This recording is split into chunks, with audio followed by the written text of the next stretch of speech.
बड़ी खबर यहां पर जयंत घोषाल देते हुए कि बीजेपी और शिवसेना में बातचीत शुरू हो चुकी है।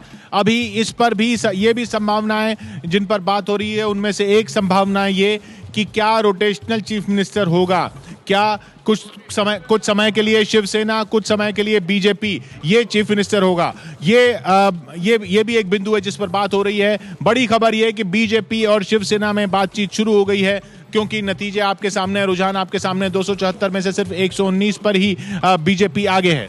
देखिए किशोर, अगर आप थोड़ा 2-3 दिन पहले की बात सोचें, जब हम लोग यहीं पर एग्जिट पोल्स के बारे में चर्चा कर रहे थे, अचानक शिवसेना ने अपने स्पोक्सपर्सन्स को मना कर दिया कि आप कहीं पर एग्जिट पोल्स पर कमेंट मत कीजिए। और उसके दूसरे दिन एडिटोरियल सामना में छपा, वहाँ पर उद्धव ठाकरे ने अपनी बात कही और उन्होंने बोला कि भाई जो भी कहना था चुनाव के समय में हम लोगों ने कह दिया है, अब और कुछ नहीं कहेंगे। तो ये जो ब्रेक हुआ था रिलेशनशिप में, उसको फिर से मेंड करने की कोशिश चुनाव जिस दिन चुनाव हुए उसके अगले दिन से शुरू हो गया था। हथौड़ा है मेरा।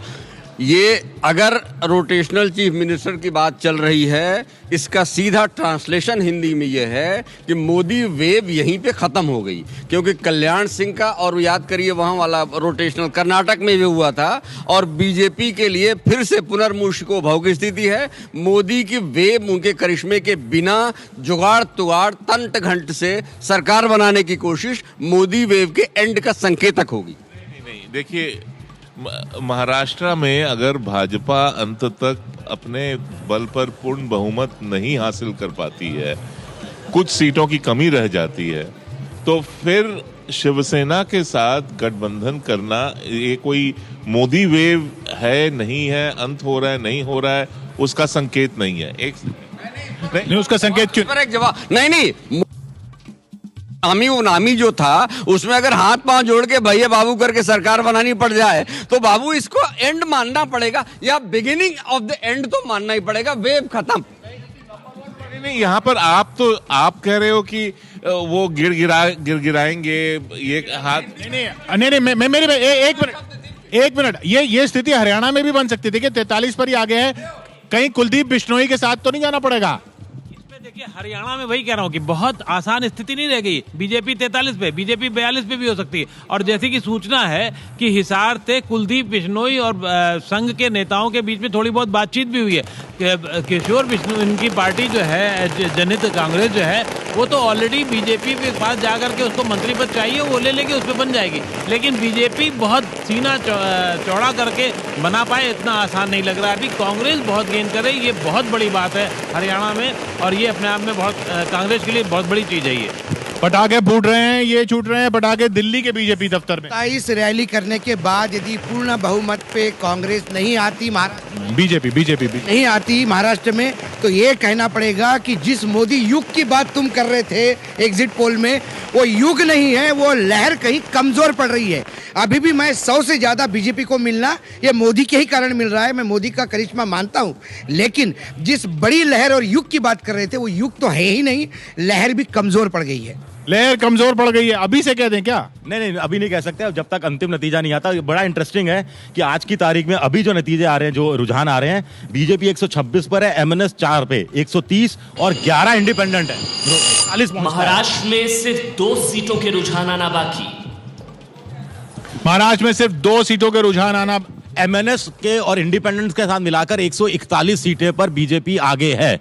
हो सकता है कि अगर यही ट्रेंड कुछ रहे तो हो सकता है उसको शिवसेना और किसी की जरूरत नहीं पड़े। एक मिनट किशोर, 5 एंगल से चुनाव, 5 पंचरंगी चुनाव था ये, तो मुझे लगता है कि आखिरी जब तक रिजल्ट नहीं अनाउंस होते तब तक ये खिंचातानी चलती रहेगी, और आखिरी जो रिजल्ट आएगा तो वो वाकई सरप्राइजिंग ही होगा। लेकिन इतना जरूर है कि महाराष्ट्र में बिना गठबंधन के सरकार नहीं बन रही, बिल्कुल नहीं बन रही। और मैं ये नहीं मानता हूं कि मोदी वेव खत्म हो गई या रहेगी या नहीं रहेगी, लेकिन नहीं, वो कोई भी नहीं कह रहा, लेकिन कमजोर पड़ी है। It is a big blow to his ego. जैसे हमारे आरएसएस के एक्सपर्ट ने कहा कि एस्पिरेशनल पॉलिटिक्स, इनकी भी वो थ्योरी, एस्पिरेशनल पॉलिटिक्स जो है मोदी जी के ईगो से जुड़ता था, that theory has been defeated. क्या हुआ हरियाणा में? अगर ये रिजल्ट है तो इसमें मोदी फैक्टर नहीं है? नहीं, ये सवाल है। सवाल ये है कि हरियाणा, सुनिए, कहेंगे कि हरियाणा में कहेंगे कि मोदी फैक्टर को आप नहीं मानेंगे। हम मुनीम नहीं हैं, हम पॉलिटिकल एनालिस्ट हैं और हम जो पॉलिटिक्स उसका कंटेंट है उस पर बात कर रहे हैं। मुनीमी थोड़ा ही कर रहे हैं कि 3 सीट उधर 5 सीट उधर। नहीं, एनालिस्ट की तरह है तो एनालिस्ट की तरह ही बात कीजिए। सिंपल चीज़ ये है कि जो पार्टी पिछले 25 साल में 117 से ज़्यादा सीटें नहीं लड़ी थी, वो 126, 122 अभी दिखा रहे हैं। तो ये क्या है? ये महाराष्ट्र के पॉलिटिक्स में टेक्टोनिक चेंज है कि ये पूरा महाराष्ट्र का कोऑपरेटिव पॉलिटिक्स जो था पूरा कांग्रेस एनसीपी के अराउंड था। ठाणे जैसे जगह पर जहां पे शिवसेना का गढ़ माना जा रहा था, वहां पे 4 सीटों पर बीजेपी आगे है। तो एक मिनट, माइक इधर है अशोक जी, माइक इधर, आपकी आवाज नहीं जा रही। तो बात यह है कि जहां तक एस्पिरेशनल पॉलिटिक्स की बात है, हमें यह समझना पड़ेगा कि बीजेपी शिवसेना का अलायंस टूटना यह पॉलिटिकल स्पेस की बात थी, केवल चीफ मिनिस्टरशिप की बात नहीं थी। वो स्पेस ऑक्यूपाई हो गया है। 20 दिन पहले अलायंस तोड़िए और 20 दिन बाद फिर नए सिरे से अलायंस बनाने की जरूरत पड़ गई, तो इसका मतलब कि आपका आत्मविश्वास नहीं था, आपका अति आत्मविश्वास था और आप जो आंधी तूफान उम्मीद कर रहे थे वो नहीं निकल के आ रहा। देखिए, महाराष्ट्र में तो साफ था कि महाराष्ट्र सब में जो लोग हैं, सब लोग अस्तित्व की लड़ाई लड़ रहे थे। पिछले 15 साल से भाजपा के कार्यकर्ता वहां अपनी जूझ रहे थे, इसलिए उनको तोड़ना जरूरी था। और उद्धव का सम्मान या उद्धव की अस्मिता को लेकर के जो बात की जा रही थी, उस पर ठेस पहुंचाने के लिए भाजपा को अलग होना था। लेकिन अब क्या फिर वही भाजपा उद्धव के पास हाथ जोड़ करके जाएगी? क्या फिर वही भाजपा एनसीपी के पास हाथ जोड़ के जाएगी सरकार बनाने के लिए? उद्धव के आत्मसम्मान को उस वक्त भी ठेस पहुंची थी जब गीते को उन्होंने भेजा था कि पोर्टफोलियो बदल दिया जाए। तो रोक रहा हूं। महाराष्ट्र की सभी 288 सीटों के रुझान सामने आए। महाराष्ट्र के 288 सीटों के रुझान आ चुके हैं और बीजेपी गठबंधन 118 पर ही आगे है। 125 गठबंधन से ही सरकार बन सकती है, क्योंकि 27 और सीटें चाहिए। 27 और सीटें चाहिए बढ़त बनाने के लिए। महाराष्ट्र में पूर्ण बहुमत के लिए 145 का आंकड़ा, उससे 27 दूर बीजेपी गठबंधन 118 सीटों पर आगे, यानी शिवसेना से हाथ मिलाना पड़ सकता है या एनसीपी के से हाथ मिलाना पड़ सकता है। महाराष्ट्र का यदि भूगोल देखा जाए तो विदर्भ में गडकरी और देवेंद्र फडणवीस की मेहनत थी जो उनको सीटें मिली। बाकी मोदी का चेहरा बिकना था, वो कितना बिका ये सीटें आने के बाद पता पड़ेगा। जहां तक ठाणे की बात है, ठाणे ओरिजिनली बीजेपी की कॉन्स्टिट्यूंसी थी। महालकी साहब ने वहां डेवलप की थी, उसके बाद नाइक वहां से चुनाव लड़े थे, वो तो गिफ्ट में दी गई थी बाद में शिवसेना को। तो वहां बीजेपी यदि थोड़ा बहुत कमाती है तो ऐसा मतलब नहीं कि वहां पे कोई नया बहुत बड़ी क्रांति हुई है। हम वीआईपी सीट पे देखते हैं कि कहां पर क्या खबरें आ रही हैं। महाराष्ट्र से, माफ कीजिएगा, महाराष्ट्र में जो अभी 118 सीटों पर बीजेपी आगे चल रही है, उनमें से बड़ी कॉन्स्टिट्यूंसीज जिन पर खास नजर है उनमें तासगांव, जहां आर पाटिल पीछे चल रहे हैं, प्रणीति शिंदे पीछे चल रही हैं चोलापुर से। ये बड़ी खबरें आ रही हैं महाराष्ट्र से। लेकिन सबसे बिग पिक्चर देखिए, एकनाथ खड़से आगे हो गए हैं, राव साहब शेखावत पीछे चल रहे हैं, देवेंद्र फडणवीस आगे चल रहे हैं, सुधीर मुनगंटीवार आगे चल रहे हैं, पंकज भुजबल पीछे चल रहे हैं नांदगांव से, पंकज भुजबल पीछे चल रहे हैं, छगन भुजबल लेकिन आगे चल रहे हैं, एकनाथ शिंदे आगे चल रहे हैं, गणेश नाइक पीछे चल रहे हैं एनसीपी के, विनोद तावड़े आगे चल रहे हैं, सुभाष देसाई पीछे चल रहे हैं, अबू आजमी आगे चल रहे हैं, अबू आजमी समाजवादी पार्टी से आगे चल रहे हैं, नवाब मलिक भी आगे चल रहे हैं एनसीपी से। नितिन सरदेसाई एमएनएस का बहुत बड़ा चेहरा था, वो पीछे चल गए और वो जिनसे हार रहे हैं वो शिवसेना के एमएनएस में आके फिर शिवसेना में जाने वाले कैंडिडेट थे सदावरकर, वो चुनाव जीत रहे हैं वहां से। दोनों राज्यों में बीजेपी सबसे बड़ी पार्टी, हरियाणा में बहुमत के करीब, लेकिन महाराष्ट्र में तो साथी लेना ही पड़ेगा, कोई ना कोई साथी लेना पड़ेगा, और वो एनसीपी या शिवसेना। एक आपने नाम जो बताया सुभाष देसाई शिवसेना के जो पीछे चल रहे हैं, वो काफी सरप्राइजिंग है। किशोर, मुझे लग रहा है कि सुभाष देसाई मुख्यमंत्री के शायद शिवसेना के उम्मीदवार रहते हैं, वो पीछे चल रहे हैं, लेकिन अभी संभावनाएं खुली है।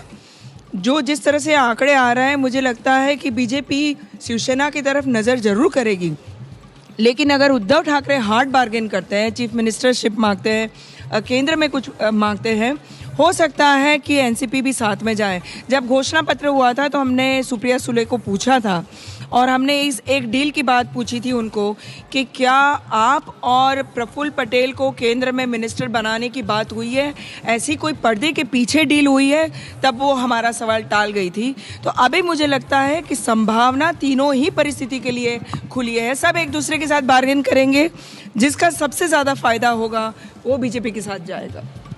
किशोर, इस समय सबसे खुश जो होगी वो होगी शिरोमणि अकाली दल। इस समय जो स्थितियां बन रही हैं उस पे जो उनका संकट आ रहा था वो बिल्कुल खत्म हो गया है, वो टल गया है। सुखबीर बादल जो है बड़ा खुश होंगे। और सबसे मैं रोक रहा हूं आपको।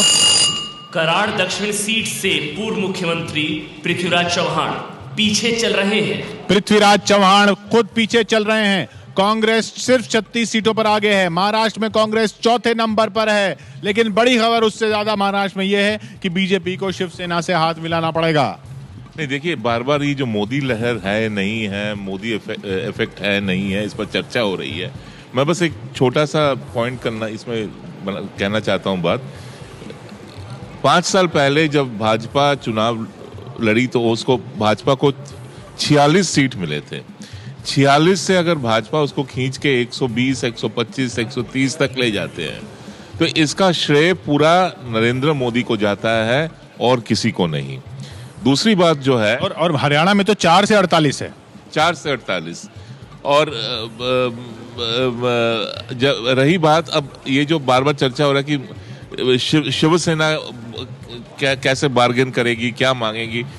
अब ये जो एक सेट हो गया है कि लार्जर पार्टी भाजपा है, स्मॉलर पार्टी शिवसेना है, दोनों को अगर मिलना है तो फिर उसके टर्म्स ऑफ एंगेजमेंट भी तय हो चुके हैं और उसमें इस बात पर झगड़ा होने की संभावना मुझे तो नहीं दिखती है। लेकिन अगर भाजपा, अब बार बार ये भी कहा जा रहा है कि भाजपा एनसीपी के साथ जाएगी, तो एनसीपी के साथ जाने पर भाजपा के छवि पर जो धब्बा आएगा उसके बारे में भी भाजपा के नेतृत्व को सोचना चाहिए। तो बड़ी बातें अभी तक क्या दिखी हैं काउंटिंग में, बता रही हैं नेहा? बिल्कुल बड़ी बात है, अपने दर्शकों को बता दें, हरियाणा में जहां बहुमत मिला है बीजेपी को, रुझानों के हिसाब से हम देखें अपने दम पे सरकार बनाती हुई बीजेपी नजर आ रही है। वहीं महाराष्ट्र में आपको बता दें सबसे बड़ी पार्टी है लेकिन पेच फंसा हुआ है, किसके साथ मिलकर सरकार बनाएगी अब इस पर जो है सुई वो आके अटक गई है। महाराष्ट्र में गठबंधन की सरकार ही बनेगी, इतना तय है। 288 सीटों के रुझान आपके सामने हमने रख दिए हैं, जहां बीजेपी सबसे बड़ी पार्टी जरूर बन रही है लेकिन अपने दम पे बहुमत नहीं मिल रहा। बिना शिवसेना या एनसीपी के बीजेपी की सरकार बनती नहीं दिखाई दे रही। महाराष्ट्र में किसी दल को बहुमत नहीं मिल रहा है। 116 सीटों के साथ, यानी कि जो रुझान है उनमें आगे चल रही है बीजेपी, लेकिन अपने दम पे बहुमत नहीं। हरियाणा की अगर बात कर ले, बीजेपी की सरकार बनेगी। इन रुझानों में आप देख रहे हैं साफ तौर पर बीजेपी बहुमत का आंकड़ा क्रॉस कर रही है, बीजेपी को बहुमत मिल रहा है, 48 सीटों पर आगे चल रही है बीजेपी, तो वहां किसी तरह की कोई दिक्कत नहीं। लेकिन एक बड़ी बात और ये कि महाराष्ट्र हो या हरियाणा, इन दोनों राज्यों में बीजेपी सबसे बड़ी पार्टी बनकर उभरी है, लेकिन गठबंधन की सरकार ही महाराष्ट्र में बनेगी। इसको लेकर अब तस्वीर काफी हद तक साफ हो रही है। शिवसेना को या तो आना पड़ेगा बीजेपी के साथ या फिर एनसीपी, इन दोनों के बगैर कम से कम बीजेपी अपनी सरकार इन रुझानों के हिसाब से बनाती हुई अपने दम पे नहीं दिख रही। किसी दल को बहुमत भी नहीं मिल रहा है, तो ये तस्वीर बन रही है और लगातार जो रुझान है वो हम आपको दिखा रहे हैं। विजय, कोई नया आंकड़ा आपके पास महाराष्ट्र से? नहीं, महाराष्ट्र से अभी हमारे पास नया आंकड़ा नहीं है, लेकिन ये जो इंटरेस्टिंग है कि जो वीआईपी सीट की अगर हम बात करें तो इसमें पृथ्वीराज चौहान अभी भी पीछे चल रहे हैं और अमित देशमुख ये लातूर से आगे हो गए हैं। ये थोड़ी पहले उनका शहर है, नीतीश राणे हैं, ये आगे चल रहे हैं, नारायण राणे भी इस समय आगे चल रहे हैं, लेकिन आर पाटिल ये भी आगे हो गए हैं। ये पहले कुछ समय पहले पीछे चल रहे थे, लेकिन बीजेपी कांग्रेस के कुछ और जो बड़े नेता हैं, पतंग राव कदम, वो आगे चल रहे हैं। जी किशोर। जी हाँ, तो ये खबर बड़ी महाराष्ट्र से कि किस तरह से बनेगी सरकार। कुल 184 बैठता है आंकड़ा 228 में से 88 में से, अगर बीजेपी और शिवसेना मिल जाते हैं 116 और 66, ये स्थिति बन रही है बीजेपी और शिवसेना की, यानी किसी न किसी से तो हाथ मिलाना पड़ेगा, शिवसेना या एनसीपी। किशोर, देखिए जो महाराष्ट्र की जो राजनीतिक स्थिति है बहुत ही ज़्यादा दिलचस्प हो गई। आप एक सिनारियो देखिए कि एक सिनारियो में अगर एनसीपी और शिवसेना साथ हो जाते हैं और कांग्रेस बाहर से सपोर्ट करती है या एब्सटेन करती है तो एक भाजपा के ऊपर बहुत प्रेशर है। देखिए एक प्रैक्टिकल बात ये होगी कि सिंगल लार्जेस्ट पार्टी की तरफ उन्हें इन्विटेशन मिलेगा, समय होगा, उस समय में उन्हें डील करनी पड़ेगी। शिवसेना की जितनी सीटें बढ़ेंगी फाइनल टैली में, जो वही आएगा उतनी वो टफ बार्गेनिंग करेगी। ये सीएम रोटेशन का सिंगल लार्जेस्ट पार्टी जो है वो कभी नहीं छोड़ना चाहती, क्योंकि सीएम की दावेदारी उनकी होगी। नितिन गडकरी का एकदम से ग्राफ बढ़ जाएगा क्योंकि वो इस सारे काम में माहिर हैं। फडणवीस जी पीछे चले गए हैं। बिल्कुल सही। फडणवीस और पंकजा मुंडे उन्होंने तो कह दिया हम कैंडिडेट ही हैं, तो वो क्योंकि इसमें जो नितिन गडकरी ने हमारे प्रोग्राम में कहा था कि साहब हम ग्रीस लेके चलते हैं, जहां भी गाड़ी फेल होती लगा देते हैं, तो मुझे लगता है वो ग्रीस वाले की जरूरत पड़ेगी। और जुगाड़ तुगाड़ करके, क्योंकि उनका ये एक बहुत दिलचस्प बात कही थी कि यूपी और तमिलनाडु की तरह हमारे यहाँ नहीं होता, दुश्मनी नहीं होती, सारे पॉलिटिशियन एक दूसरे के दोस्त होते हैं, रिश्तेदार होते हैं। तो हमें लगता है नितिन गडकरी, नरेंद्र मोदी, नितिन शाह जोड़ी तिकड़ी will do some trick there. देखिए, सबसे मज़ेदार बात इसमें जो उभर कर आ रही है कि भाजपा और सेना शायद एक साथ भी लड़ती तो शायद इतनी सीटें नहीं आती। तो मुझे लगता है कि मैं जो बार बार कह रहा हूँ कि पॉलिटिकल स्पेस जो नेशनलिस्ट हिंदुत्व की आइडियोलॉजी है उसने ऑक्यूपाई कर ली है महाराष्ट्र में, और उस कारण से, और बहुत सारे म्यूनिसिपल कॉरपोरेशंस में ये दोनों साथ में है, अभी भी है।